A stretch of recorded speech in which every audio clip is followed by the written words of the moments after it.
Salut tout le monde, c'est parti pour une nouvelle émission Class Foot spéciale confinement et on va parler d'un sujet qui a fait trembler la planète foot là depuis 24 heures. Karim Benzema et ses Insta Live, plus de 150 000 personnes en direct et pour en parler, toute l'équipe est là en direct, connectée. Ça fait bien plaisir de voir leur tête de confinés. À commencer par sur la mosaïque à ma droite, Paul Harrer qui est là tranquille, les Bulls, Booba, Calais Polo, c'est bien. Ouais, en mode Instagram live de Karim Benzema. À ma gauche, il a mis un fond virtuel exceptionnel. C'est Maxime Orbet, oh my god. Ouais, un fond dans le thème, hein. Je pense que c'est pas trop mal. Et vous allez voir de quel côté je penche. La ligne, ouais, on va voir ça, suspense. La ligne du dessous, là, les trois carènes, là, l'homme du Beaujolais, l'homme des bons mots, c'est Tom Charavino. Lui, vous savez de quel côté il penche, forcément. Tim Kabenwebe, évidemment. Je l'ai eu d'ailleurs juste après son live et il m'a dit pas mal de choses croustillantes. Je voulais garder. Oh, on attend, on a hâte. Au milieu, il a le sourire, il a ce titre de France 98, les Bleus derrière lui pour le pousser, c'est Thomas Dufort. Absolument. Je me pose la question d'ailleurs parce que ça me ronge un peu sur les côtés. Je vais peut-être l'enlever au fur et à mesure, mais ce délire d'arrière-plan me régale de manière exceptionnelle ce soir. Bravo les gars. Lui n'a pas de fond vert, mais lui est très concentré. Il a plein de choses à dire sur ce cas Benzema. C'est Erwan Abotrette, bien sûr. Ouais, ou pas. Moi, ça sera fond blanc, mais oui, assez surpris qu'on puisse reparler de ce débat-là. Mais écoute, en période de confinement, pourquoi pas après tout? Et enfin, ils sont venus à deux. Ils sont tout en bas de la grille de cette fabuleuse mosaïque de la classe foot. C'est d'abord le génie Emmanuel Moine et son compère de toujours, le tacleur fou Francis Liasser.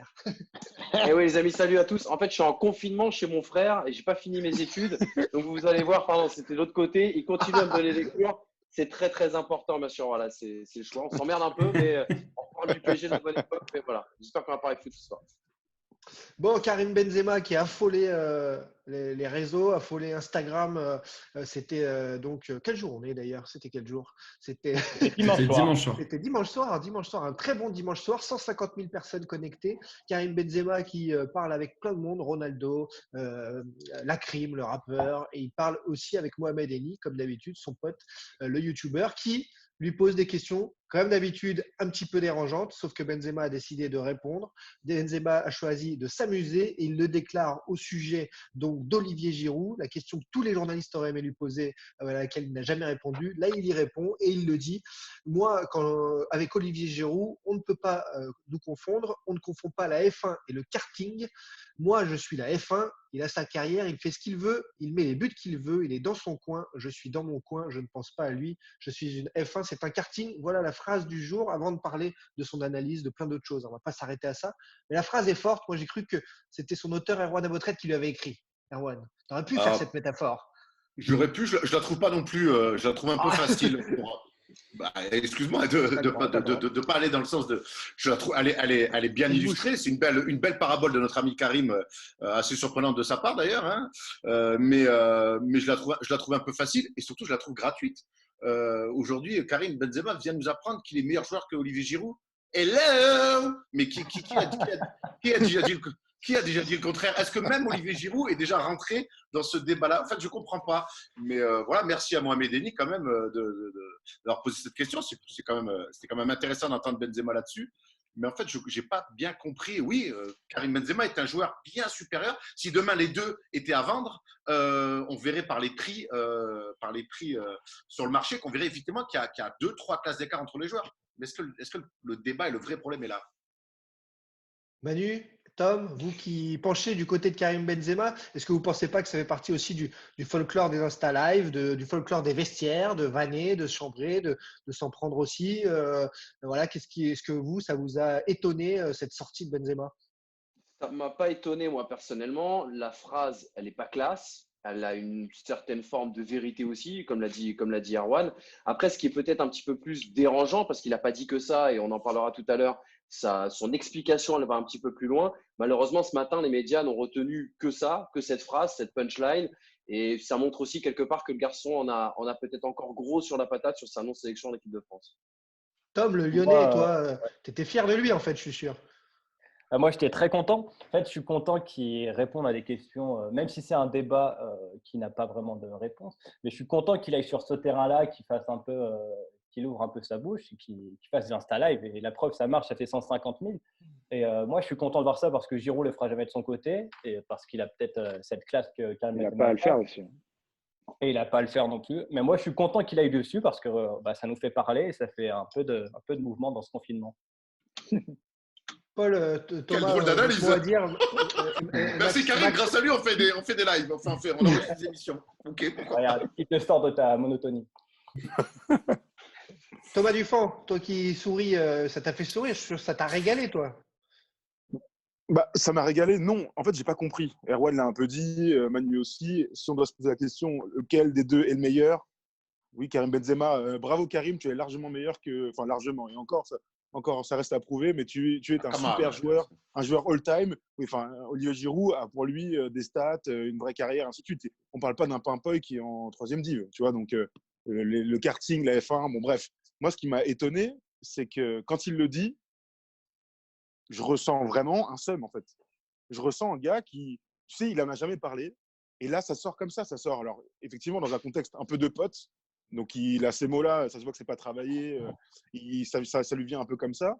Mais moi, je ressens, hein, vous me cassez les couilles avec Olivier Giroud depuis 1000 ans. Voilà ce que j'en pense. Bah, frère, je suis 10 fois meilleur que lui. Voilà ce qu'il a dit. Voilà comment c'est ressorti. Et voilà pourquoi ça a fait un tollé général dans les médias français. Parce que, en fait, que Karim Benzema, qui a une histoire difficile avec l'équipe de France et ainsi de suite, ressasse cette histoire avec Giroud, c'est bien la preuve que cette plaie n'est pas fermée pour lui. Après, l'histoire, Max, tu vas nous donner ton avis. Il ne la ressent pas vraiment puisque c'est Eni qui lui pose la question et en effet, il répond. Mais s'il n'avait pas répondu, on aurait encore dit on est No langue de comment. bois, tous ces C'est mecs-là faux. sont langue de bois, tout ça. No comment, tu dis. Non, moi je suis pas d'accord avec ça du tout. Je pense que si demain France Football a en interview Karim Benzema et on lui pose la question et qu'il répond de cette manière sur une question sur Giroud, je pense pas que ça fasse une polémique parce qu'il serait dans un cadre pour répondre à ce type de questions. Là, personne l'attend là-dessus du tout et il arrive sur une attaque gratuite. Même, je dirais, je suis pas forcément d'accord avec Tom de dire que c'est spontané. Quelque part, je me dis que pour balancer une punchline comme ça, il faut déjà l'avoir pensé quelque peu avant. Alors certes, derrière, il atténue ses propos pour. En fait, il n'a pas défoncé Giroud hier. Il a mis un tacle gratos et du coup, moi, j'ai l'impression que quelque part, il avait déjà pensé auparavant.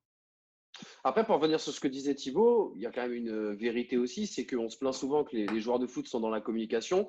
Là, vraisemblablement, on est face à un joueur qu'on a gros sur la patate, comme on disait tout à l'heure, vis-à-vis du statut qu'il avait en équipe de France et qu'il n'a plus. À un moment donné, en effet, cette phrase, elle peut être un peu irrespectueuse. En même temps, elle est aussi intéressante pour les gens qui suivent le foot et qui en ont marre un peu des discours qui sont complètement convenus, de cette communication qui occupe tous les espaces. Voilà, il a dit ce qu'il avait sur le cœur à ce moment-là, que ce soit préparé ou pas, quelque part, il le pense. Et Moi, ce que je comprends pas, il le pense, c'est sûr. Ce que je comprends pas du coup, Erwan, Thomas, Paul aussi qui est de cet avis, c'est que vous êtes nés voilà, comme nous dans des vestiaires, vous adorez chambrer, on kiffe ça, mais non, mais. Ma mère va pas tout dire apparemment. on kiffe se vanner, on kiffe s'ambiancer, on kiffe ces moments-là. Et donc là, quand Benzema est finalement comme nous, et il nous ressemble, et il envoie une putain de vanne, eh ben non, il n'aurait pas dû.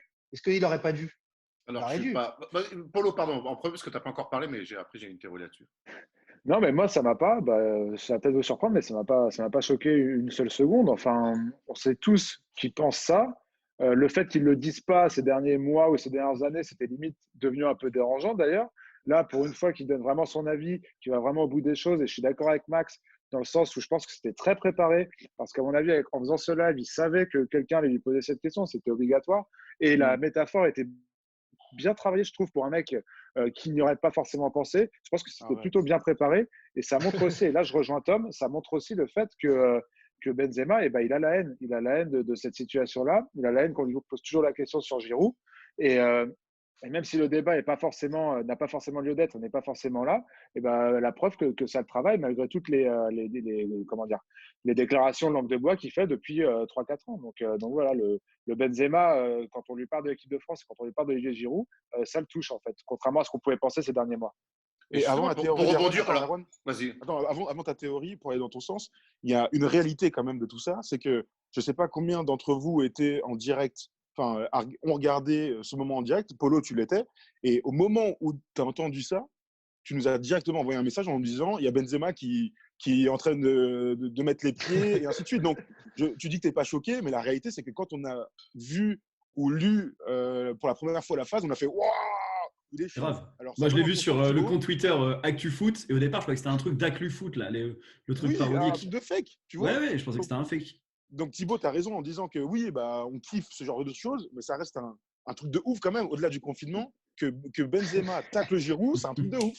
Ouais, mais il y a deux choses à dissocier. Thibaut, tu es là à nous vendre un peu le truc. Ouais, c'est marrant, c'est sympa, c'est de la vanne. Non, la vanne entre nous, on se vanne, mais nous, on est potes et on sait ce qu'on a derrière. Là, c'est plus, on prend l'élève un peu timide du collège et on s'en prend à lui. Parce que Giroud, il n'a rien demandé. Et j'ai l'impression que Benzema, là-dessus, moi, je n'ai pas senti une vanne. J'ai senti, comme on le dit, comme certains l'ont dit depuis tout à l'heure, j'ai senti un truc qu'il a ressassé, voire préparé, sans non plus rentrer dans les certitudes parce qu'on ne sait pas. Mais en tout cas, c'est vrai que cette parabole-là, pour qu'elle sorte comme ça, il n'est pas coutumier du fait. Et j'ai l'impression que moi, surtout, que ce n'est pas une vanne, que c'est une attaque frontale. Et c'est en ça que moi, bon, alors ça fait sourire, nous, parce qu'observateurs, mais moi, je la comprends. Plutôt aigri, quoi. Plutôt aigri, du coup. Ouais, je vois plutôt un mec aigri, malgré son air où il fait le mec un peu détaché de tout ça. Moi, je rejoins Thomas et Max là-dessus. Et Paul, c'est que quand le sujet de l'équipe de France est un sujet très sensible et que surtout, et c'est son énorme problème depuis le début des problèmes, que ce soit Giroud ou d'autres, c'est que Benzema, et c'est en ça pour moi où il est fautif, c'est qu'il trouve des excuses. Il veut que ça soit la faute de tout le monde. Alors certes, il ne se remet pas en cause. Alors certes, il y a eu des soucis. Ça a été repris, son histoire a été reprise politiquement de manière scandaleuse par cet idiot d'Emmanuel Valls. Mais il y a des trucs où il a le droit de dire qu'on s'est servi de lui à des fins politiques contre lui. Ça, je peux l'entendre. Il n'empêche que jamais il a fait mande honorable. Il a fait un peu en disant bon, ok, j'ai pas été bon sur ce 2-3 trucs. Même si au niveau judiciaire, il a jamais été condamné réellement. J'ai peut-être un doute là-dessus. Non, il a été relaxé. Voilà, il a été relaxé. Mais sur mais le fond, la forme, sur la morale, voilà, il s'est mis seul dans des histoires. Il s'est fait du tort. Il a fait du tort à l'équipe de France. Et là-dessus, il n'a jamais dit ok, je vais calmer un peu le jeu et je prends un peu pour moi. Il s'est toujours mis en victime et c'est ce qui fait encore ça fait presque 5-6 ans que ça a commencé, presque 10 ans. Il est toujours en train de chercher d'autres fautifs. Giroud, s'il est titulaire en équipe de France, c'est pas la faute de Giroud, c'est la faute de Benzema. Donc aujourd'hui, oui, il peut nous dire ce qu'il veut sur Giroud, mais c'est pas le problème. Moi, je pense que Benzema, il est dans ce truc de collégien en crise qui veut nier quoi qu'il arrive que c'est pas sa faute. Ben, continue, mais ça ne fera pas gagner une Coupe du Monde malheureusement, quoi. Ce qui a été fait. Après, vous dites choqué de la phrase qui sort. Elle pas est choqué, moi. Non, mais j'ai entendu ça tout à l'heure. Tom, tu disais ça, tu disais, ouais, on va quand même choqué qu'il ait sorti ça, Polo, il a vu le truc, il a déjà envoyé un message et tout, etc. Le truc, c'est que l'inimitié Giroud-Benzema, elle date pas d'aujourd'hui. 2014, on en parlait déjà, et quelque part, c'est pas si étonnant. Je comprends que ça puisse choquer qu'ils s'en prennent à Giroud alors qu'il a envie de s'en prendre à Noël Le Graët ou à Didier Deschamps, et qu'en effet, c'est un peu facile aujourd'hui de tomber sur Olivier Giroud. Maintenant, ça fait cette communication qui est difficilement compréhensible, je le comprends par la majorité des Français, elle est aussi liée, je pense, à des codes. Tu vois, quand il envoie cette punchline-là, en effet, je pense comme Max qu'elle est assez préparée. Ça me rappelle un petit peu, tu vois, les clashs de rappeurs ou ce genre de trucs. Ce n'est pas des choses qui te tirent véritablement vers le haut. En même temps, il enfonce Giroud sur cette punchline. Et je le répète, ce que je disais tout à l'heure, il a une explication sur l'importance de Giroud dans le système de l'équipe de France qui, là, est beaucoup plus intéressante et en dit long aussi. Justement, c'est vrai que tu as raison de faire le lien avec la culture rap et tout, parce que c'est complètement là-dedans, le punchline. Et en effet, très bonne transition. Donc, la déclaration suivante, suite à cette punchline sur le kart et la F1, c'est celle-ci. C'est Karim Benzema qui le dit. Après, donc, si on parle de style de jeu, le sien convient bien à l'équipe de France. Il est bien parce qu'il y a des joueurs comme Mbappé ou Griezmann qui sont rapides et qui évoluent dans les couloirs, tournent autour de l'avant-centre. Lui, Giroud est devant, il pèse donc sur les défenses, ce qui permet aux deux autres de beaucoup bouger et de se montrer. Il bloque, ça marche. Après, ce ne sera pas spectaculaire. Tu ne diras pas « Oh, dinguerie » et tout. Est-ce que tout le monde aime ce jeu ? Je ne sais pas, mais ça va bien à l'équipe de France. Après, Karim Benzema, pardon, il est au-delà de ces punchlines qu'il fait, quand il parle avec Mohamed Eni, paradoxalement, quand il parle de foot, c'est archi intéressant. C'est un gars qui connaît le ballon, ouais. Je le trouve, tu vois, il parle avec un mec qui, pour le coup, même s'il critique beaucoup le foot de manière exagérée, tu vois que Mohamed Eni, lui, pour le coup, ne suit pas, alors il le critique de loin. de manière grotesque, mais c'est sa manière de faire.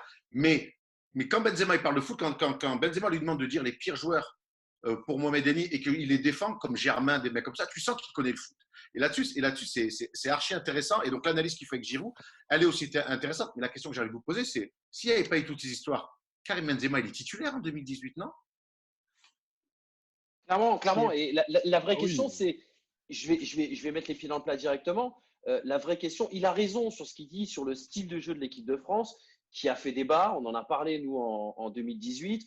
On a continué d'en parler avant le confinement. On a fait des émissions sur les doutes qu'on avait sur cette équipe de France, sur le jeu de l'équipe de France qui ne nous enthousiasmait pas. Maintenant, il y a une réalité. Et souvent, d'ailleurs, Erwan, toi, tu le disais à l'époque, est-ce que si tu mets Karim Benzema à la place d'Olivier Giroud à la tête de cette équipe de France en 2018, est-ce que tu es champion du monde? Personne n'aura jamais la réponse. Et heureusement, on est champion du monde. Mais il y a aujourd'hui un constat qui est clair, c'est que dans l'équipe de Deschamps, aujourd'hui, Giroud est un joueur très important, même si le jeu de l'équipe de France n'est pas impressionnant. Alors justement, par rapport à ce que dit Erwan, je rebondis pour Max, par exemple. Est-ce que le jeu de l'équipe de France, avec un Benzema donc, qui aurait été accepté en bleu, aurait pu être différent? Ou est-ce que finalement, Benzema, avec ses qualités et ce génie, c'est un grand joueur, il comprend le foot, n'aurait jamais pu s'adapter avec la façon dont Deschamps voulait faire jouer l'équipe de France? Est-ce que de toute façon, en fait, le mix, la complémentarité, elle n'était pas là, même si on n'a pas vu à l'œuvre Benzema avec un Mbappé exceptionnel, avec voilà, mais c'est assez foot fiction, mais en même temps. Ouais, après, on a connu Didier Deschamps avec Karim Benzema. Donc, l'équipe de France de 2014, Possible. Benzema est là, ça a fonctionné. On avait une belle équipe, Benzema a fait une belle Coupe du Monde. Et je pense que Deschamps s'est plutôt adapté à ne pas avoir Benzema plutôt que le contraire. Et Ouais. du coup, je pense que peu importe en fait que Benzema était là, qu'il y ait eu l'éclosion de Mbappé ou Giroud, Benzema aurait toujours eu sa place parce qu'il a sa place dans le meilleur club du monde. Donc, il n'y a pas de sens qu'il n'est pas dans l'équipe nationale. Mais après, je pense que même là, clairement, sur le débat sportif, il y a un consensus qui est très facilement trouvable et qu'on s'éloigne un peu du débat d'hier, parce que le débat, c'est même pas de savoir est-ce que Benzema est un grand avançant, est-ce que Benzema a sa place en équipe de France, est-ce que Deschamps devrait faire appel à Benzema sportivement. Le débat, c'est plutôt de savoir pourquoi il attaque Giroud, alors que c'est pas du tout Giroud le fautif de cette histoire.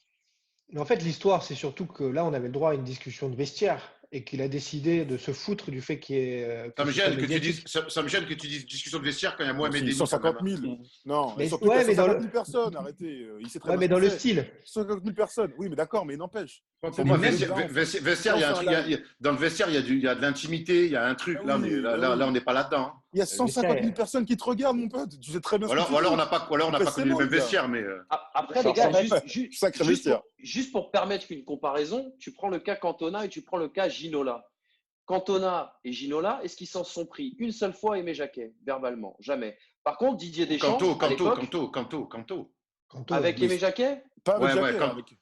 avec Aimé Jacquet, moi j'ai beaucoup plus entendu Kanto, il a une sortie avec Henri Michel tout jeune, mais avec Henri Henri Michel. Michel, voilà. avec Henri Michel. Aimé Jacquet, à vérifier, mais il a une ou deux punchlines dans la presse anglaise. Par contre, à l'époque, ces deux mecs-là avaient détruit Didier Deschamps. Alors, on sait que Didier Deschamps soufflait à l'oreille d'Aimé Jacquet et avait été pour beaucoup dans leur exclusion du groupe France.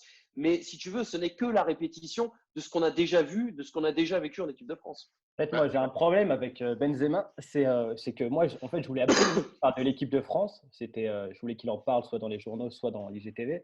Mais je voulais pas qu'il prenne l'angle de Giroud, ce qu'il a pris, et c'est assez dommage. Je voulais qu'il parle, moi, de Deschamps. Parce que nous, on ne sait pas vraiment ce qui s'est passé avec Deschamps. On sait, avec Giroud, un peu pourquoi il a choisi Giroud. Mais on ne sait pas pourquoi Deschamps ne sélectionne plus Benzema, à part des spéculations comme quoi il y a eu des problèmes. Du coup, moi, si, on j'aurais bien sait, aimé. On sait, Tom. Oui, mais On sait, oui. ça vient de Bah, le grec. là, en fait, il aurait pu en parler plus clairement lui, donner son Ouais, avis. c'est vrai. Ouais, mais d'un On sait côté, très bien, mais on ne sait pas pourquoi. Hein. D'un côté, on Non, peut être satisfait que Benzema ait un somme de plus être en équipe de France et qu'il ait envie de revenir. Moi, ça me fait plaisir. Moi, j'aimerais vraiment que Benzema reporte le milieu de l'équipe de France un jour. Et du coup, je te rejoins, Tom. C'est vrai qu'il faut qu'il en parle. Mais trouve la manière de le faire. Tu vois, il y a tellement 500 000 manières qui vont être mieux reçues que ce live Instagram avec Mohamed Eni où tu viens placer le karting, quoi. Bah, le Ouais, mais façon regarde, de, il en a regarde tout à déjà l'heure. parlé dans les journaux. Il en a déjà parlé dans les journaux plus gentiment et ça n'a jamais fait autant débat. Non, que c'est pas vrai là. ça. Ouais. Moi, Il quand a je déjà pense à évoqué le sujet. Benzema, Non, mais Benzema, quand il parle d'équipe de France, je me souviens de quand il dit la France est raciste, Deschamps l'est à moitié. Je me souviens de son arrivée en triomphe sur le plateau du CFC où on s'attendait tous à ce qu'il s'excuse ou en tout cas qu'il fasse un mini mea culpa. Et ça, Erwan l'a dit, à aucun moment, il se met en position de se dire bon, j'ai peut-être merdé, tout n'est pas de ma faute, mais pour le bien de ma carrière, de l'équipe de France, de la grande échéance qui arrive, il ne se met jamais dans la position de ouais, c'est peut-être de ma faute. Et je suis persuadé que ce moment au CFC, juste avant la diffusion de son reportage, eh ben, aurait pu tout changer en fait. Ça veut dire que c'est une histoire d'ego. Il y a une brèche. C'est une histoire d'ego et en fait, le mec est à l'école de la communication Nicolas Anelka en fait. C'est un peu le même genre. Exactement. C'est ça le truc, c'est que en fait, je suis entièrement d'accord avec ce que tu viens de dire, Tom. C'est-à-dire que on attend des excuses, on attend des explications entre guillemets.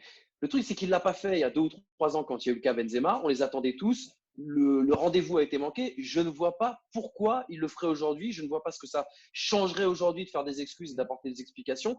Et la situation, Tom disait, on ne la connaît pas. Si, on la connaît. La situation, c'est que Karim Benzema a des ennuis. Il est soutenu par Le Gret, il est soutenu par Didier Deschamps.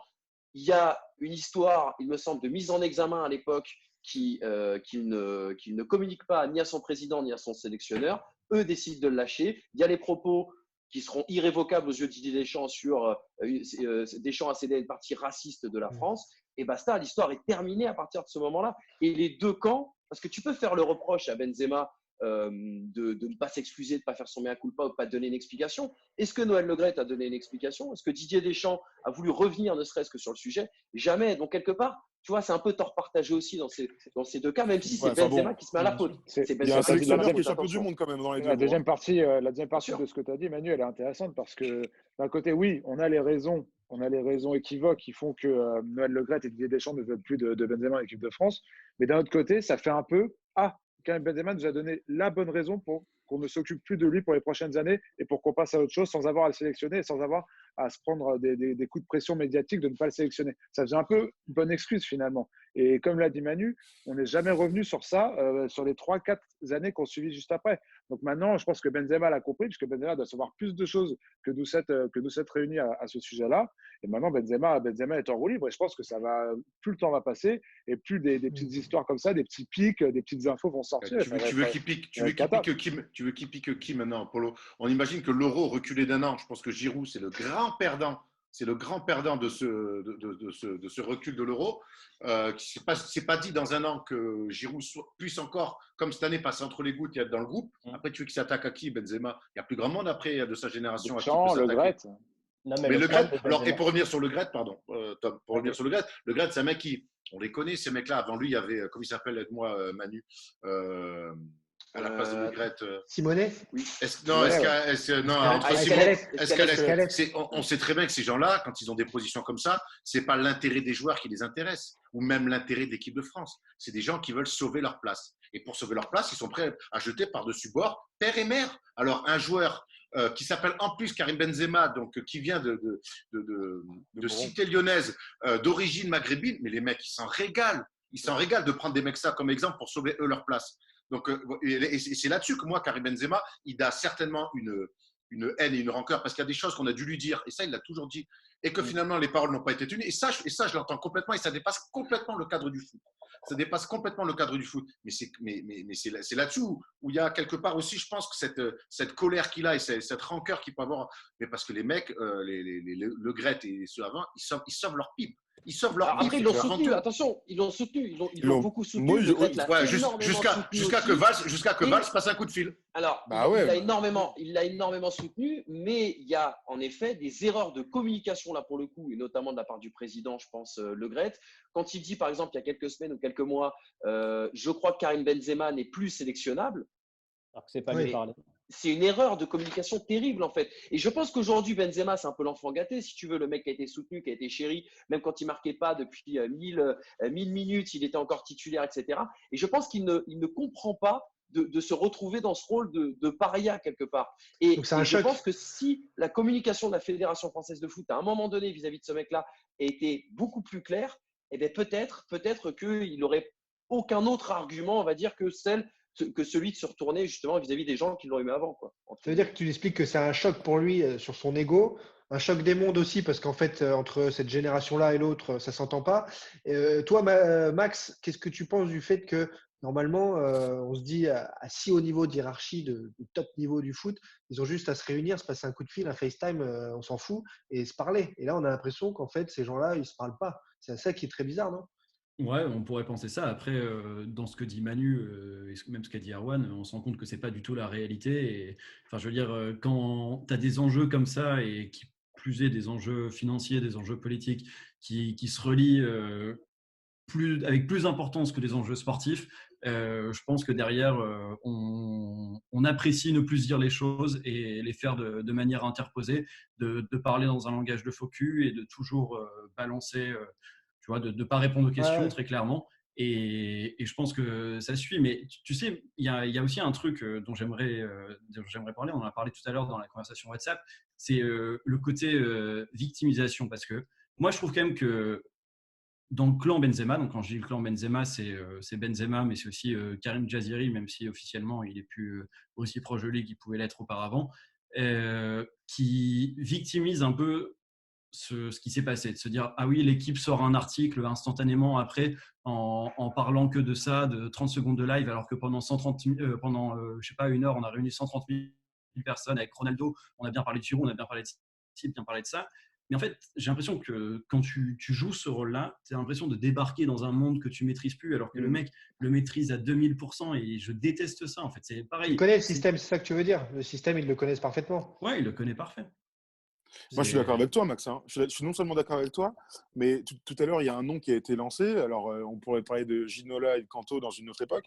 Mais et en fait, Anelka. ce qui se rapproche de plus de Benzema, c'est évidemment Nicolas Anelka. Évidemment, parce qu'ils viennent de citer, parce que c'est des grandes gueules, parce qu'ils ont été très mal conseillés par des moments, parce que c'est des talentueux extraordinaires, parce qu'ils sont allés en équipe de France et que leur histoire, c'est. Enfin, Anelka, c'est un peu compliqué, mais il a réussi à Oui. revenir, et bref, grâce à Mais Domenech et ainsi de suite. Mais il n'empêche qu'il y a un espèce de goût d'inachevé incroyable. Mais le parallèle qu'on peut faire entre ces deux mecs-là, c'est qu'à un moment donné, d'après moi, ils n'ont pas été assez intelligents, n'ont pas fait les assez bons choix pour se mettre dans les meilleures dispositions pour pas avoir de problème. Une Ils ont un carrière, c'est entourage, tellement long. moi, un Pardon? là, entourage qui est cata. là, Entourage je suis cata, pas. mais eux, à un moment donné, Là, tu es un grand garçon, tu gagnes des milliers et des cents, tu es un vrai gars, tu es dans les bêtes de club européens, tu mets des buts, tu es une superstar et tout ça. L'équipe de France, ça reste un truc un peu à sacraliser. C'est pas ton club.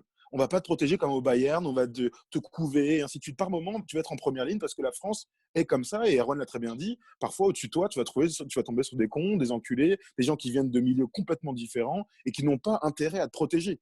Donc, la meilleure moyen de se protéger soi-même, c'est d'éviter les conneries, d'éviter les sorties qui veulent rien dire, d'éviter les tacles qui n'ont aucun intérêt, d'éviter tout ça. Et je Ouais, pense il y a que aussi. je Vas-y, pense Tom, que pour excuse-moi. finir, Manu, et je répète ce que j'ai dit tout à l'heure, c'est qu'ils ont manqué d'intelligence. Je ne dis pas qu'ils sont complètement cons, je dis que sur des moments clés de leur carrière avec l'équipe de France, ils ont manqué d'intelligence.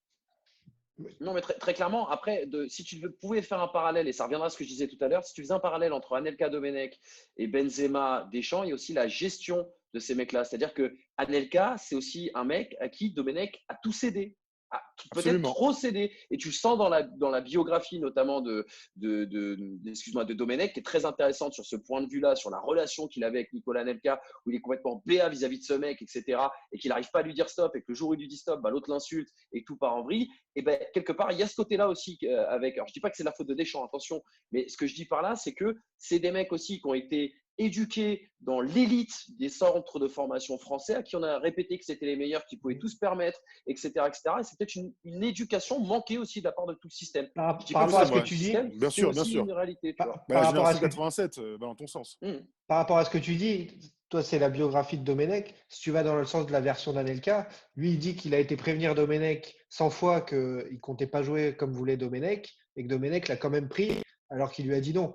Et donc, tu te dis, bon, des deux côtés, il y a des torts. Après, là où je suis un peu surpris, c'est que j'ai l'impression que ces gars-là, en effet, comme tu l'as dit, super talentueux, comme Thomas l'a dit, dans des moules depuis le début où ça file très très haut, se sont dit, nous, on a nos valeurs, nos idéaux, notre soi-disant caractère aussi, et on refuse de se plier à des gens qu'on estime des têtes de con, des trucs. C'est-à-dire qu'on va pas, on va pas être OK, même quitte à ne pas jouer en équipe de France. Tu vois ce que je veux dire? C'est-à-dire, c'est pour eux un acte de caractère, de rébellion, de Mais dire. alors pourquoi cette frustration alors? Pourquoi cette Ouais, c'est frustration ça. à partir Ouais, du ouais, moment où c'est tu. clair. Après, tu as le sentiment d'injustice. Moi, je respecterai ça. Moi, je respecte les mecs qui disent écoute, moi, ça me va pas, ça me convient pas, Ouais, je c'est fais vrai, pas, ouais. je fais pas. Mais pourquoi avoir cette frustration? Et honnêtement, tout à l'heure, je sais plus, Tom et Max disaient un truc. Ouais, Max surtout dit un truc sur la com de Benzema. Il y a qu'à regarder le documentaire qui passe juste après donc son passage au Canal Football Club. À un moment donné, souvenez-vous, on avait fait une émission à l'époque tous ensemble. On s'était dit, on est très impatients de voir Karim Benzema dimanche au Canal Football Club, de voir ce qu'il va dire, de voir le documentaire derrière. Déjà en plateau, on est quand même très, très surpris, très déçus. Et derrière le documentaire, comme tu dis, Karim Jaziri, là, qui parle avec des grosses lunettes, on dirait j'ai cru qu'il allait dire Plata ou Plomo dans le sujet. Et derrière, ils mettent Booba. Alors, Polo, no offense, mais à partir de moi, au bout de 15 minutes, je dis non, mais en fait, c'est terminé. En fait, voilà, on parle de son entourage, de ses conseils. Là, ils l'ont mis dans une sauce parce que la com, on a beau dire ce qu'on veut aujourd'hui, tout le monde est plus ou moins dans la com. Et la com, c'est un vrai métier. Et crois-moi que les gens qui sont bien conseillés, c'est pas avec deux tocards qui sont improvisés mecs de com parce qu'ils étaient en CE1 avec eux. Il n'y a pas de CE2 parce qu'ils sont pas allés après à l'école. Donc la com, c'est un vrai métier. Et là, pour le coup, ce documentaire de Canal, je me suis dit mais. Et moi, j'étais le premier à dire, il va faire un petit mea culpa, il va faire la Coupe du Monde. J'ai trop envie de le revoir en équipe de France. Et j'ai vu le documentaire, j'ai fait, ah ben non, en fait, il a rien compris. Et c'est la frustration que je garde là avec Benzema. C'est ça, c'est de le voir aussi fort et autant régaler en club et finalement, exporter la formation française à l'étranger comme ça et au plus haut niveau mondial et européen. Et en même temps, de ne pas pouvoir en bénéficier en équipe de France parce qu'il est conseillé catastrophiquement. Et c'est Ou que alors, ce paradoxe là. Attends, Tom, je te lance là-dessus. Ou alors, comme tu disais tout à l'heure, Erwan, il avait qu'à dire moi, j'ai vécu des trucs de racisme. J'ai vécu, on m'a dit non, on va pas te prendre en équipe de France parce que tu es un arabe. Tu vois, s'il y a une frustration, tu sais, où tu peux vraiment. Un sentiment d'injustice. C'est pas vrai ça. C'est pas vrai. Moi, je veux bien qu'on dise tout ce qu'on veut. Oui, j'ai l'impression. C'est faux. Alors, attends, il y a deux choses. Non, mais attends, il y a deux choses. Que Benzema ne soit plus en équipe de France parce qu'il est d'origine ci ou parce qu'il est associé à ça, c'est des grosses conneries. C'est une connerie énorme. C'est faux. Par contre, que le cas Benzema clive, que tu aies des gens, par exemple, aujourd'hui, je regardais à la télé, tu avais Eric Nolot qui parlait du cas Benzema. Je veux dire, je veux bien. Tu vois, mais moi, je fais pas des revues, tu vois, je fais pas des chroniques sur le dernier bouquin d'Amélie Nothomb, tu vois, chacun son boulot, quoi, tu vois ce que je veux dire. Donc, à un moment donné, fait ça. Ils ont vraiment fait ça. Et à un moment donné, tu vois, c'est pas possible. Tu vois, il y a des choses qui sont pas possibles là-dessus. Et par rapport à ce qu'a dit Erwan tout à l'heure, moi, je suis entièrement d'accord avec toi. Pour moi, le point de rupture, c'est le cas Benzema. C'est-à-dire, c'est le moment où on attendait, on s'est dit, putain, il y a un boulevard pour lui, pour faire quelque chose, pour essayer quelque chose. Il s'est rien passé. À partir de ce moment-là, tu n'en attends plus rien. Et Canal jusqu'au bout. Et Canal, ils sont honteux là-dedans. Comme pour Pogba. Puis, attends, ils ont mis des sous là-dedans. Pareil, Pogba, bravo. Ouais. Non, mais pour revenir sur ce que disait Erwan, pour moi, il y a deux trucs. Il y a déjà l'entourage qui est cata, mais parce que c'est des gars qui connaissent depuis Poron et qu'il n'a pas voulu s'en séparer. Le deuxième truc, c'est que depuis 3-4 ans, il gère ça comme un rappeur. Et je pense comme un rappeur, il va dire c'est moi le meilleur. C'est moi le meilleur. Et du coup, à l'image de son live hier, c'est moi le meilleur. Donc, je peux me permettre de parler de tous les joueurs autour parce que je suis meilleur qu'eux. Et je pense que ce truc un peu underground là qu'il essaie de faire, c'est pour ça qu'il n'y aura jamais d'excuses de Benzema. Moi, j'en attends plus depuis 2-3 ans. Parce qu'aujourd'hui, il est comme un rappeur, c'est-à-dire que c'est lui qui a raison, c'est lui le meilleur et qu'on n'attende pas qu'il vienne s'excuser ou qu'il vienne gratter la porte des gens. Je ne suis pas d'accord, Tom, parce que juste après avoir parlé de Giroud, il a dit, et d'ailleurs, c'est pareil, tout le monde est au même niveau par rapport, et on va dire à un niveau par rapport à un autre joueur, et il a dit, moi, par rapport à Ronaldo R9 qui venait de passer sur l'Instagram Live discuter avec lui, je suis le karting et lui, c'est la F1. Oui, mais c'est pas dur. C'est son idole qui est bien passé. De toute façon, ce qu'il dit sur facile. Moi, d'un mec en concurrence avec lui. Mais une fois de plus, je reprends l'exemple du collège. Tu vas terminer le pauvre petit 6e et toi, par contre, le 3e qui met des branles à tout le monde, tu vas dire non, mais lui, il est plus fort que moi. C'est quand même. Enfin, c'est d'une facilité. C'est d'une facilité. Parce En plus, que il est costaud. C'est qu'il est pote avec les autres. La vérité, c'est qu'il est pote avec les autres aussi. C'est-à-dire qu'il ne va pas s'attaquer à Griezmann parce qu'il est pote avec Griezmann, il ne va pas s'attaquer à Pogba parce qu'il est pote avec Pogba. Enfin, tu vois, mais tu as raison, c'est la facilité, mais c'est aussi une explication. C'est que ce mec-là, ils peuvent pas se piffrer. Je pense que l'autre lui rend bien et voilà, basta, ça explose, c'est facile, c'est comme ça, quoi, tu vois. Après, tu fais passer Giroud pour une sainte. Je veux dire, Giroud, s'il a envie de répondre, il répond, on l'écoutera. Mais il n'est pas là-dedans. Mais Giroud, honnêtement, je pense que Giroud, il s'en bat les couilles. Il n'est pas dans le rap game comme lui, tout à fait. Mais enfin, rappelez-moi les métiers des mecs quand même, parce que tout à l'heure, Tom dit un truc archi intéressant. Tom me dit un truc archi intéressant. Il communique comme un rappeur, mais il a tout à fait raison. Prends son compte Instagram, on te dit pas qui c'est, tu ne connais pas qui est ce Karim Benzema. Tu enlèves toutes ces photos de foot qui te rappellent donc qu'il joue au foot et tu regardes tout le reste de photos. Dis-moi, et on te dit rappeur ou footballeur. Je ne suis pas sûr que tu votes, que tu dises que ça soit un footballeur. Et Drake, c'est l'inverse. C'est sûr. Qu'est-ce qu'il y a? J'ai Drake, c'est l'inverse. Ouais, Drake, c'est l'inverse. Drake, on dirait qu'il est joueur NBA. Bon, après, tu vois. Mais carrément, mais là, c'est tout le paradoxe, je trouve. Ce qui se passe hier, en fait, ça reflète bien ça. C'est que si tu te considères, tu vois, comme une Formule 1 du football, ce qu'il est potentiellement, un des grands attaquants de sa génération, quand tu regardes ceux à qui il est vraiment comparable, est-ce qu'il y en a qui ont des communications aussi catastrophiques que celle-là? Est-ce que tu penses, quand tu es le Real Madrid… C'est du Made in France, ça. Est-ce que quand tu étais le Real Madrid, tu es content de voir ton attaquant vedette depuis 10 ans faire un truc de gamin comme ça? Je pense pas. Quand tu es Cristiano Ronaldo, quand tu es Modric, quand tu es Ramos et que tu vois ça, tu te dis, est-ce que ce mec, c'est mon coéquipier que je porte en louange parce que sportivement, il le mérite, mais d'un côté, il est capable de faire des conneries, des gamineries de sixième, quoi. Il a 32 ans maintenant, quoi. Il a 32 il a 32 ans, le gars. Il a 32 ans, on l'a vu arriver, on l'a vu exploser.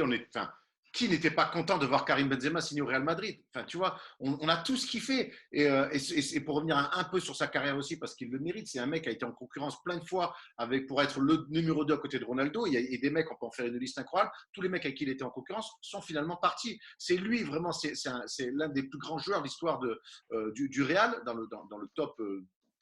J'allais dire 5, peut-être que je m'enflamme un peu, mais en tout cas, voilà, c'est un mec. Énorme enflamme, non? Je sais pas, on peut voir. Au niveau des stats, ça se tient. Au niveau des stats. Frérot, bah, gros. C'est top 5 des joueurs français du Real au XXIe siècle. Top 10. Ah bon, d'accord. On parle pas d'Olivier Giroud, on parle de Benzema. Bon, pardon. Non, allez, top 10 si vous préférez. Top 15, vas-y. Mais. Ah gros, là, par contre, tu t'enflammes. Il a quoi? 4 c'est marrant de dire. 4 Ligues des Champions. 4 Ligues des Champions. Il est buteur combien? 2 Ligas. Non, mais attends, les meilleurs joueurs de l'histoire du Real. C'est le copain. Tu le mets devant Raoul? Bah non. Ah bah moi je mets Raoul devant quand même. Ah oui, voilà, tu vois, c'est intéressant, quoi. Moi, je sais pas si moi ça me saute pas aux yeux devant Raoul, hein. Oui, mais Erwan, à un moment donné, on compare des ça y est, il m'a appelé par mon prénom, ça veut dire qu'il va m'expliquer comment penser, comment les choses doivent se dire. Voilà, vas-y. Bah, quand tu dis une bêtise, je suis obligé de revenir dessus. C'est ça. Tu as de la chance de ne pas être en face de moi. On peut partir sur un débat, quels sont les meilleurs attaquants de l'histoire du Real, si tu veux, mais Raoul, à un moment donné, il est le club. Tu vois ce que je veux dire? Moi, c'est comme si tu me disais, est-ce que, je sais pas moi, trouve-moi un super joueur de la Juve, tu vas le mettre devant Del Piero. Non, donc Spinazzi, c'est le meilleur gardien de l'OM, parce qu'il a été 3e gardien, il est entraîneur des gardiens depuis 40 ans. Donc Spinazzi, c'est le meilleur gardien de l'OM. Non, mais attends. Pouzès, c'est le meilleur attaquant à Pouzès. D'accord. Donc Francis Lasserre, tu vois, c'est le meilleur attaquant de l'histoire du club. Donc on compare Raoul avec vraiment. Moi, je pense que je mets Benzema devant Raoul, par exemple. Non, mais Raoul, on peut débattre si vous voulez là-dessus, hein, mais Raoul a pour lui autant de stats, lui aussi des Ligues des Champions, il en a 3. Frère, je veux bien. Palmarès, Raoul. Il y a un capitaine. Raoul, je crois qu'il a 3 LDC ou 2 sur. Je dirais 3 LDC, je crois. Il y en a 4, là. 3. Il y en a 3 LDC. Il y a 3, mais Raoul, à un moment donné, c'est le meilleur joueur du club, gros. Benzema, c'est maintenant qu'il est le meilleur joueur du club et il ne va pas gagner en étant le meilleur joueur du club. Et ça, quand même, c'est important, tu vois. Et puis ça a été quand même le coéquipier modèle du franchise player entre guillemets pendant des années qui était. Oh non, t'es un bâtard. Franchise. Ou tu dis joueur majeur, ou tu dis franchise, mais tu dis pas franchise player, gros. Tu sais, c'est pas possible. Regarde, parle-en à mon frère. Regarde, Francis, tu vois, c'est lui qui m'a appris l'anglais, tu vois. Donc c'est pour ça, c'est un peu compliqué. Juste pour revenir à ça, les gars, moi, ce qui me gêne plus, mais à la limite c'est très personnel et personne n'est obligé de partager ça. Moi, c'est plus le rôle que se donne, parce qu'on a fait beaucoup de parallèles avec Benzema, notamment vis-à-vis de Bouba, par exemple. Moi, ça m'énerve ce rôle qui se donne, par exemple, quand il joue au grand mec de quartier et tout, etc. C'est quand même un mec qui est parti à 12 ans en centre de formation, on sait que c'est l'école militaire. Donc, tu vois, le quartier, t'es gentil, mais voilà, c'est comme ça. Et surtout, le deuxième Oh. truc, c'est. Non, mais je suis désolé, tu vois. Et le deuxième truc, tu vois, c'est genre, si tu dois faire un parallèle, tu vois, pour ceux qui aiment bien le rap et ceux qui aiment bien le foot, si tu dois faire un parallèle entre Benzema et Booba, Booba, c'est un mec qui déboule. Je crois qu'au début, il est boycotté par Skyrock, qui est la radio qui fait vendre des millions de disques, machin, truc et tout, etc. Il se débrouille en indépendant, il fait disque d'or et il crée cette carrière de chauffeur-livreur. Benzema, ça reste un mec qui a fait l'un des meilleurs centres de formation en France, qui est sélectionneur d'équipe de France, qui est sur la voie royale, qui commence en Ligue 1 dans le meilleur club de France, qui a la chance de jouer la Ligue des Champions à 19 ans et qui maintenant va faire la même victime que Booba, comme s'il avait été rejeté des gens, alors que non, il était placé sur une autoroute du succès, le boulevard, on va dire, pour faire une énorme carrière et qu'il est passé à côté par son talent, tout seul. Par son talent hors norme. Mais après, oui, bien sûr. Ça Mais force de tu vois travailler ça- aussi, tu vois. Alors, tu vois juste ça comme une Raoul, victime. Ah ouais, pardon. juste Raoul, hein, c'est 3 Ligues des Champions. Ouais, 98, c'est deuxième meilleur buteur du 2002, club. et 6 Ligas. Donc, en effet, Bon courage. Hein. voilà. Et les Et buteurs des champions, vas-y. deuxième meilleur buteur du club et Benzema 6e. Donc, oui, on peut Voilà. mettre. Mais, Bah, non, mais non, il y mais a après, débat, il y a débat. top Sur la 15, valeur top 15 française. c'est possible, top 15. Hein. Mais c'est bien C'est top quand 15 même- déjà, non? Attends. Ah ouais. Ça me paraît loin, moi. Ça me paraît loin, top 15. Mais pour Moi, revenir je- sur ce que dit Manu, je pense pas que Benzema soit dans une phase de victime. Hein. Moi, je pense que si on doit faire le parallèle avec Booba, il voit Booba qui a réussi en faisant des quartiers. Il voit aujourd'hui, Booba, il vend plein de trucs, on s'en fout, mais Benzema, il est à la tête du Real de Madrid. Enfin, il est titulaire. Il a tout réussi. Et finalement, on se prive de lui. Alors après, lui, donc, il va te sortir des trucs, genre le racisme et tout. Mais il ne se voit pas comme une victime. Il se voit juste comme un énorme talent et on se permet de ne pas l'utiliser. Comme Skyrock J'ai se bien permet de pas compris. passer Booba parce qu'il y a une prise de position, parce que tu ne veux pas passer Booba.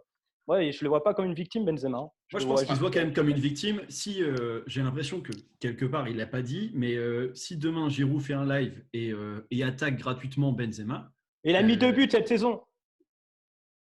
Hein? qu'est-ce que tu dis, toi? On pense Giroud. pas sur raconte. Giroud, il a mis 2 buts cette saison. À quel Mais moment alors, il va mais pouvoir radio- attaquer Benzema? Non.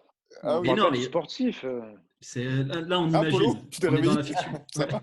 Ah, Ouais, mais- quand je peux en placer une et Oh non! Comment Comment, Polo Il y a une Polo, Benzema là.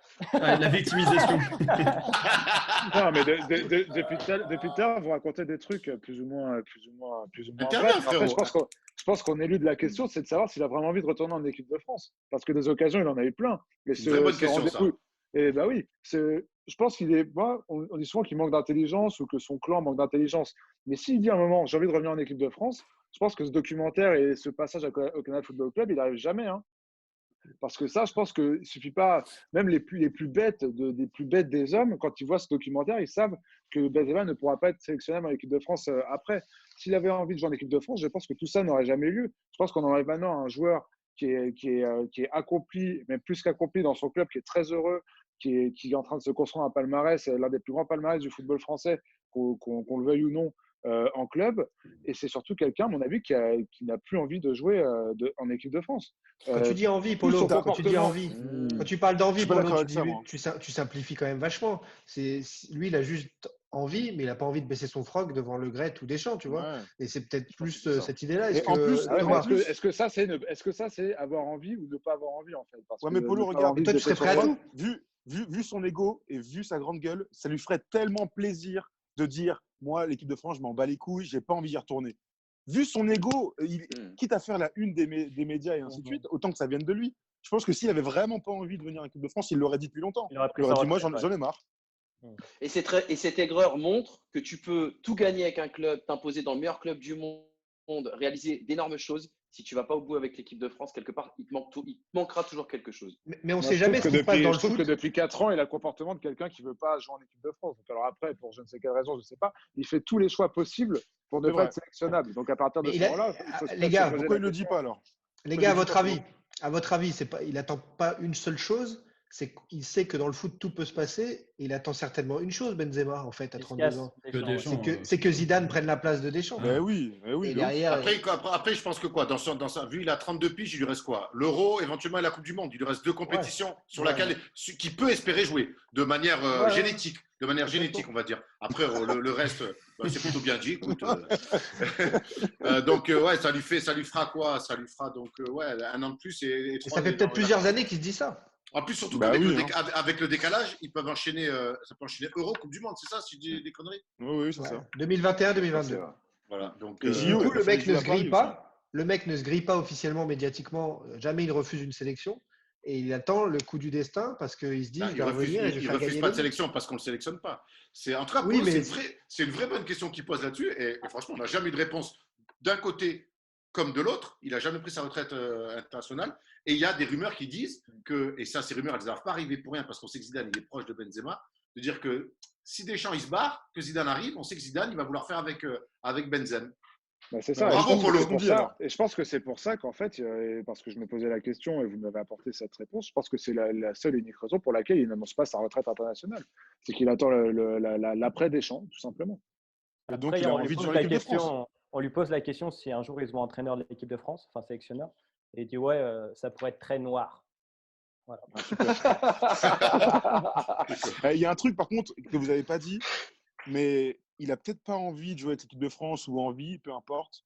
Mais Benzema connaît l'histoire du foot, son idole c'est Ronaldo, et il sait depuis le début de sa carrière combien c'est important de briller en Coupe du Monde.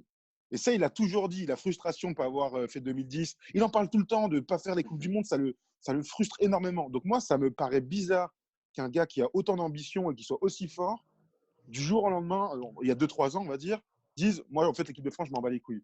Il a tellement envie de jouer la Coupe du Monde.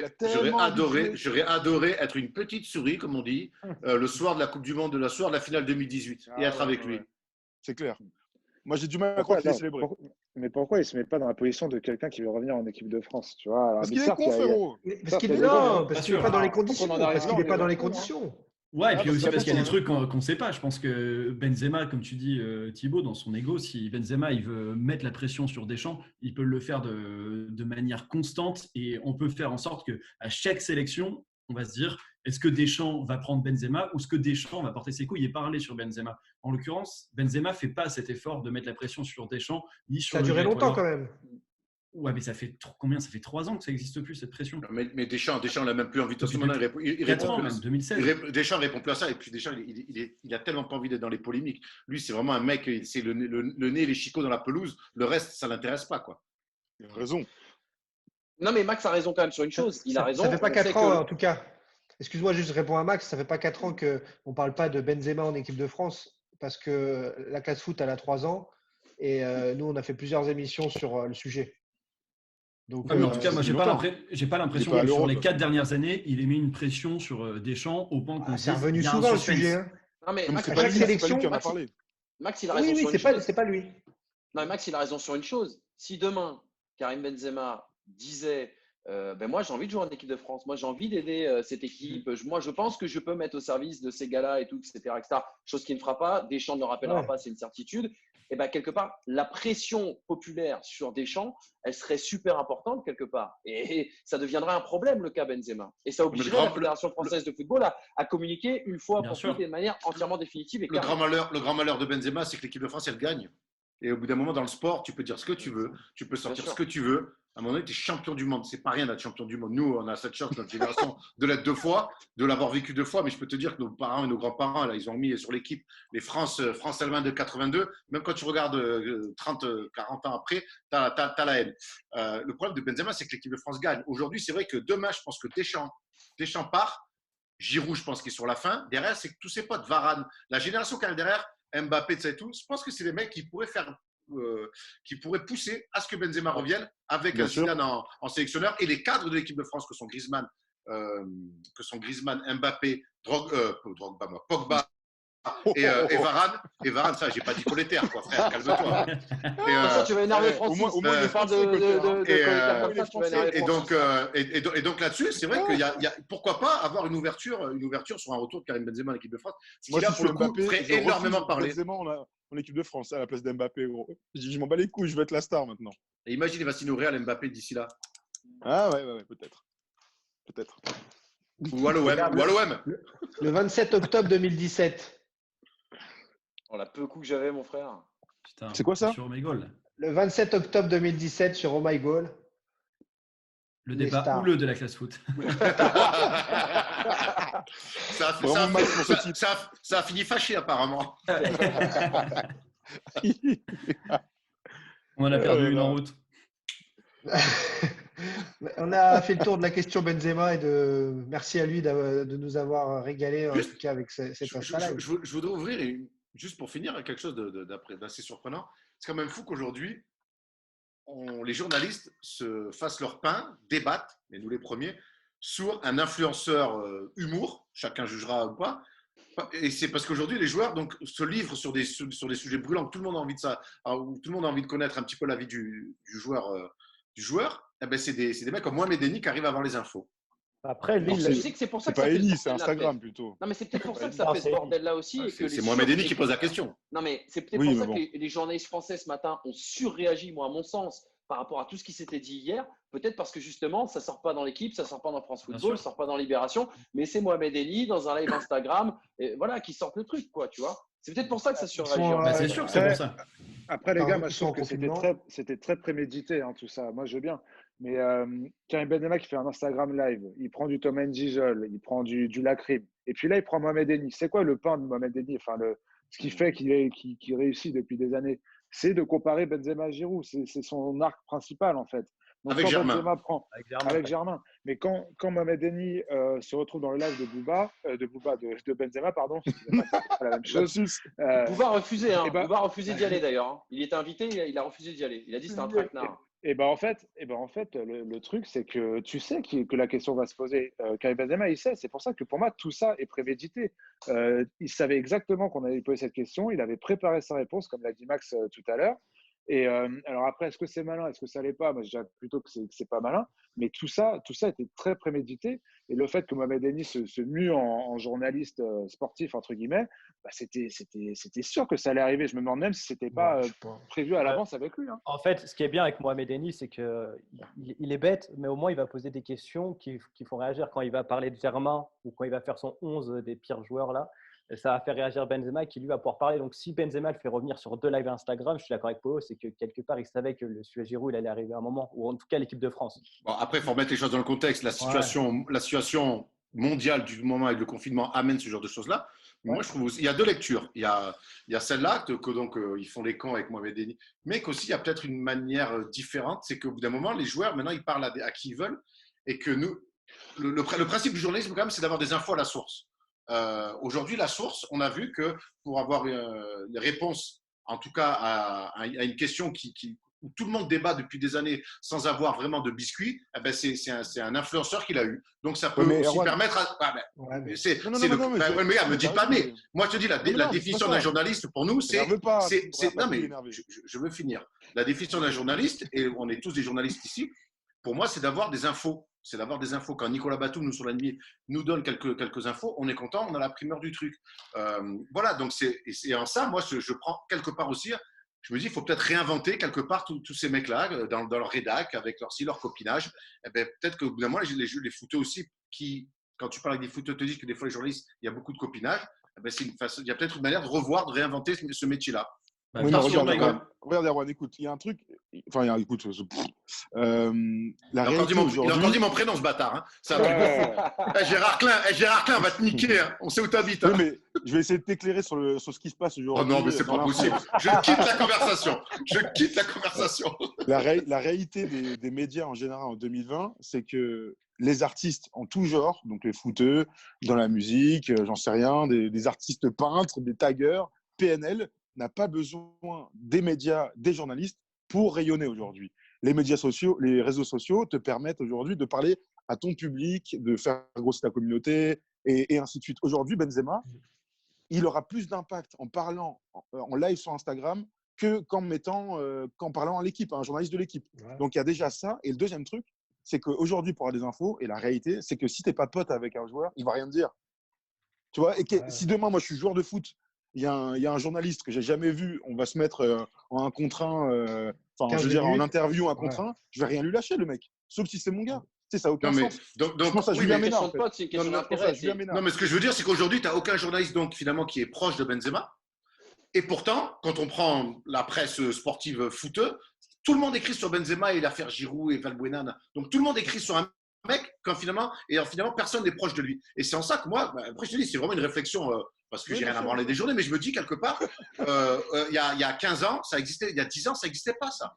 Mais parce que tu avais des Avec vecteurs Ribéry, de communication plus le forts. premier, c'était avec Ribéry. Quand Ribéry a commencé à arrêter de parler avec les journalistes français, il n'y a jamais eu autant d'articles sur Ribéry, alors que personne en France ne parlait à Ribéry, par exemple. Moi, je ne suis pas d'accord parce que ça a toujours été une vieille technique des journalistes, c'est de faire des faux articles, des fausses déclarations, des faux trucs pour faire réagir le mec qui ne veut pas t'accorder une interview. Ça n'existe plus, ça. Oui, mais ça, c'est. Non, mais oui, ça, mais c'est ce que je dis.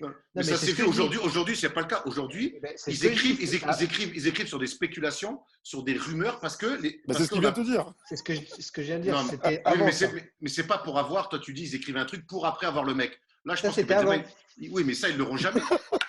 Moi, chez Benzema, aujourd'hui, personne ne le rate. Follow, qu'est-ce qui se passe? Mais frère, il peut arrêter de me parler comme si j'étais en EHPAD. Le monsieur en bas, là. C'est incroyable, quand même, ça. Respect pour les EHPAD. Ah ouais, clairement. Putain. Ah oui, Ça, rien à voir. Ça, c'était avant, mais dans ce que tu dis par rapport aux journalistes, la solution, elle est simple. C'est qu'aujourd'hui, les journalistes, leurs médias, c'est un tuyau qui est comme ça, et le tuyau des footballeurs, il est énorme. Et qu'aujourd'hui, chaque footballeur est son propre média. Et comme le rôle s'est inversé, eh bien, ils disent, allez vous faire, les gars, nous, on gère notre com comme on a envie, avec qui on veut. Et donc, quand le mec, il se branche sur Insta, il fait venir ses potes, et voilà. Et après, en effet, ce qui se passe par rapport à Thomas qui parlait de Julien Ménard, c'est qu'en effet, il y a des journalistes qui se mettent comme cul et chemise avec certains joueurs. Plus que ça, ils deviennent amis, proches, tout ce que vous voulez, ou faux amis. Mais en tout cas, c'est leur façon de choper des infos à la source. Bien sûr. Tu as les infos de l'agent d'image, tu as les infos du conseiller com, tu as les infos de l'avocat, mais tu n'as pas le joueur.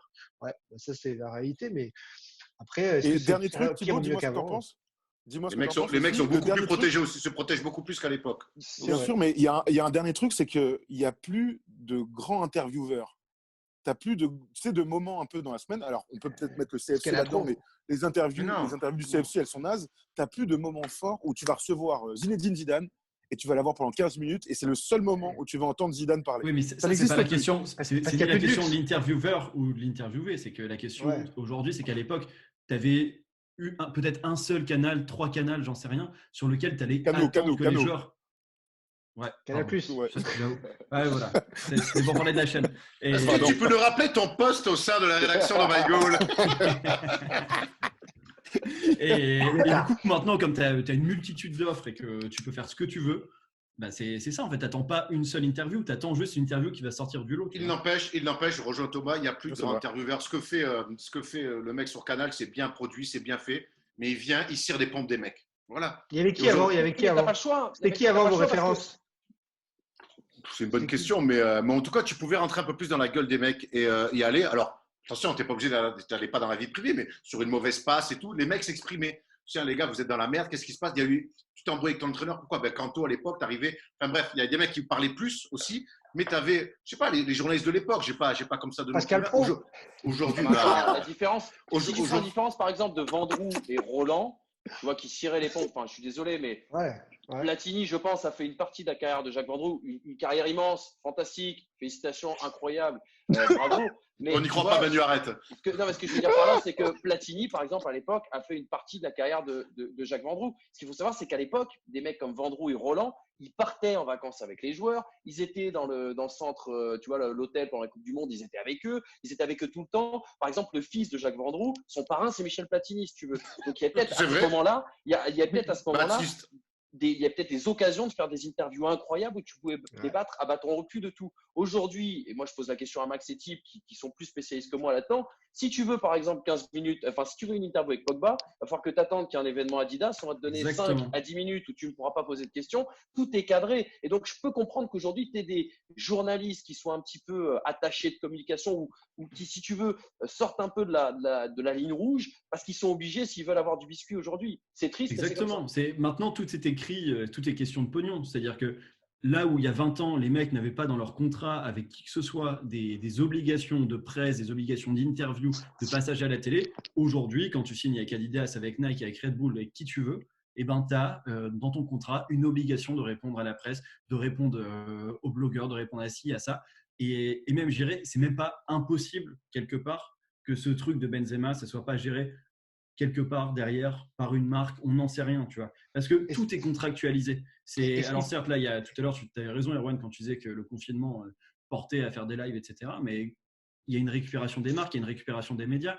Oh my God, on est contacté tout le temps par des marques qui veulent s'associer à ça. Et par exemple, quand on fait l'année dernière Neymar qui nous dit mon plus beau souvenir, c'est la remontada, c'est pas parce que Neymar, c'est mon pote et je lui parle tous les soirs et je suis son attaché de presse. Non, c'est parce que derrière, on a des bonnes relations avec Red Bull qu'on a réussi à développer depuis 2 ans et qu'à un moment donné, Red Bull nous dit si vous voulez avoir une interview avec Neymar, on peut se débrouiller. Et là, après, c'est à nous de faire le travail et de se démerder. En tout cas, pour avoir un accès à une exclusivité comme tu pouvais en avoir il y a 20-30 ans, tu ne peux plus le faire sans la thune, sans les contrats, sans les marques.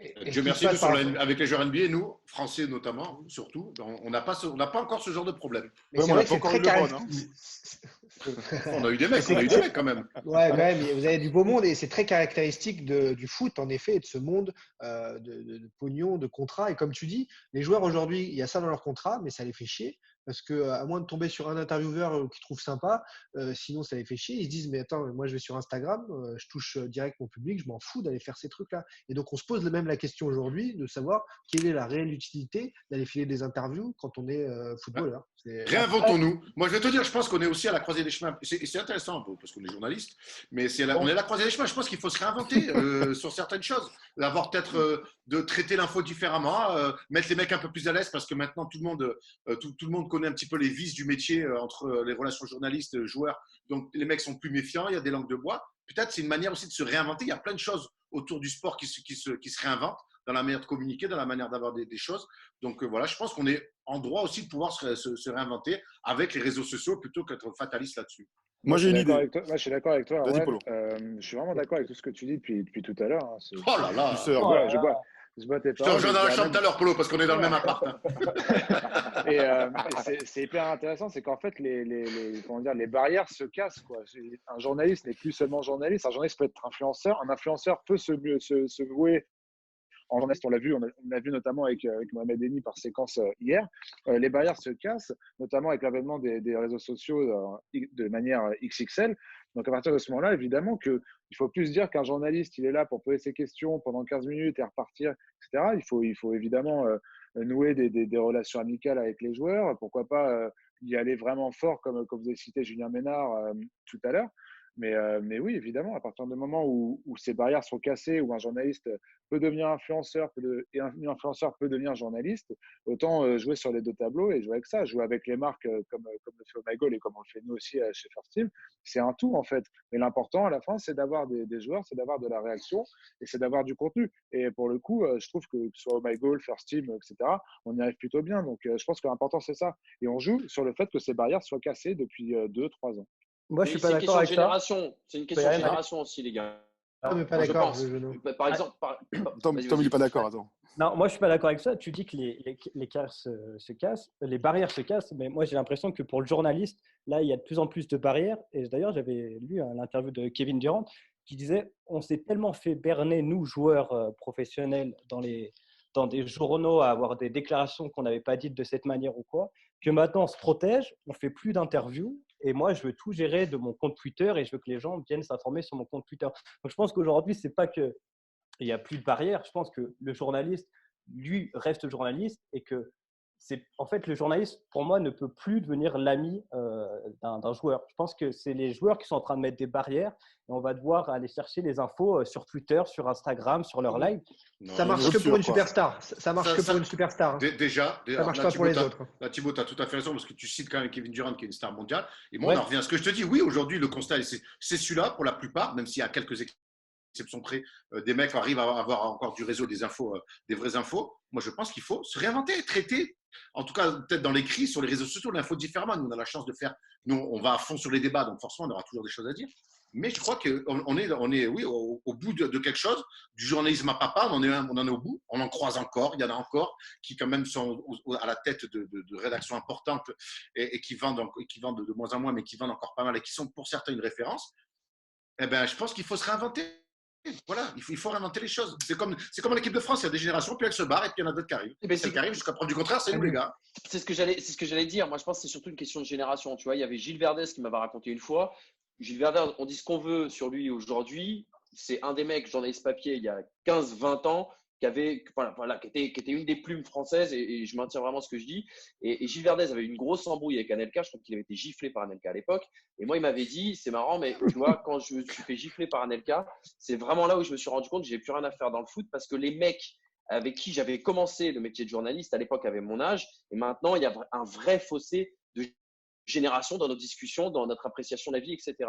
Ce que vous avez parlé tout à l'heure de Julien Ménard, je pense que là où il se retrouve par exemple avec par exemple Kylian Mbappé, c'est qu'ils vont avoir les mêmes points d'intérêt, ils peuvent parler de plein de choses. Enfin, tu vois, il y a un vrai vécu peut-être assez commun, et qu'aujourd'hui il y a aussi une fracture.